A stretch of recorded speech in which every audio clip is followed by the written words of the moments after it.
రిమాండ్కి పంపించారు.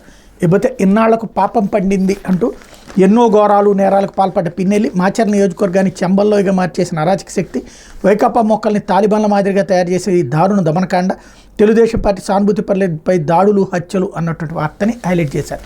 అయితే ఓం బిర్లాయే సభాపతి, 12 నిమిషాల్లోనే పూర్తయిన ప్రక్రియ, మూజువాణి ఓటుతో నిర్ణయం, డివిజన్ కోరని ప్రతిపక్షాలు, సభాపతికి ఎన్నికలు 48 ఏళ్లలో ఇదే తొలిసారి, నూతన లోక్సభ స్పీకర్ ఎన్నిక బుధవారం కేవలం 12 నిమిషాల్లో పూర్తయింది. రాజస్థాన్లోని కోటా స్థానం నుంచి బీజేపీ తరపున గెలిచిన ఓం బిర్లా మరోసారి స్పీకర్ అయ్యారు.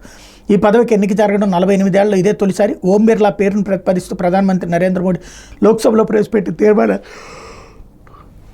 సభ్యులు మూజువాణి ఓటుతో మద్దతు పలకడంతో ఆయన విజయం సాధించారు. ప్రతిపక్షానికి ఉపసభాపతి పదవిని ఇవ్వడానికి ఎన్డీఏ కూటమి సుముఖత వ్యక్తం చేయకపోవడంతో ఇండియా కూటమి తమ అభ్యర్థిగా కేరళ ఎంపీ కొడిక్కున్నిల్ సురేష్ని బరిలోకి దింపింది. మాడభూషి, అనంతశయనం అయ్యంగార్, గుర్దియార్ సింగ్, దిల్లాన్, బలరాం జాకట్, డిఎంసీ బాలయోగి తర్వాత రెండోసారి స్పీకర్ పదవి చేపట్టిన వ్యక్తిగా బిర్లా రికార్డు సృష్టించారు.